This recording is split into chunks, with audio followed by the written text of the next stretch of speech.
Okay, the next thing I want to show you, we have in our swatches some colors that we like, and I saved those. Now I'm gonna find some more brushes. So far I have these basic brushes. These are the ones that come with um, Illustrator,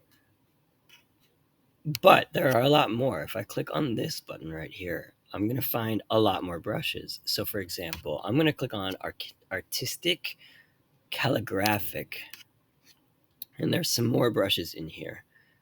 Um, I like the one that I have. I'm going to choose this one, and it's just going to add it to my brushes. And if I click through here, I'm going to see some more. So I'm going to click on this one, and I'm going to add it. Artistic paintbrush.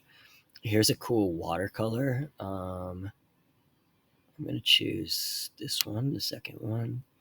And you guys can choose whatever you want. I'm going to choose this one too. There are more.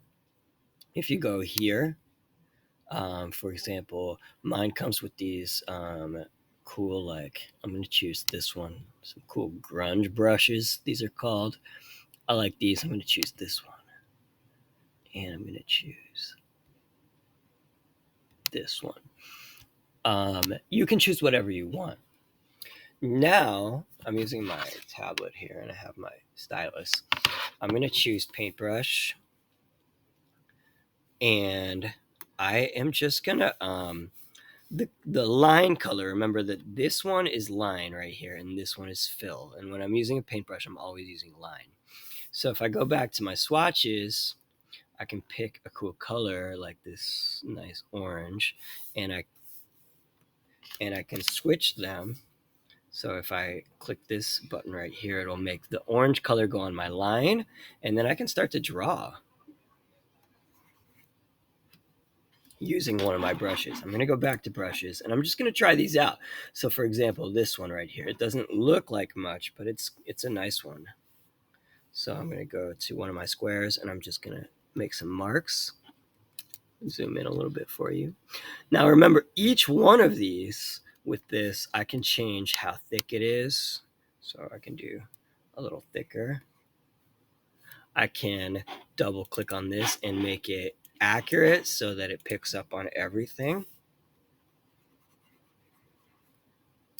Or I can make it smooth so that it corrects what I do.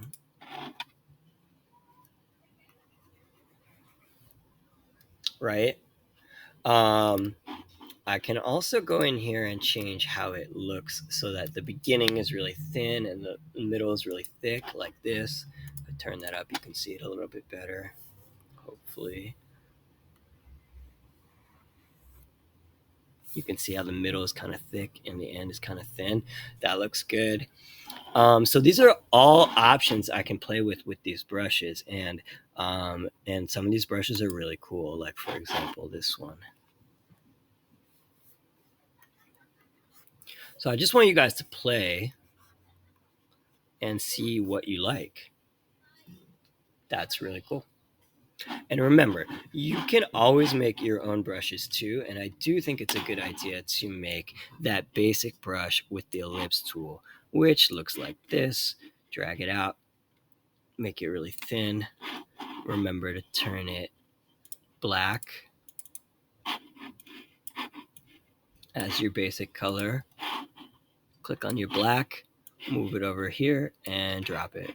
Art brush and tints. Click OK and delete that. Now I have one more brush that I made myself, and I click paint, and now I can change the color to just like I just did. If I go to swatches, I can just click this one, and it will start to draw for me with my brush, which I'm going to choose right here. Okay. That's nice too. That is a lot more brushes. So now we have colors and we have cool brushes.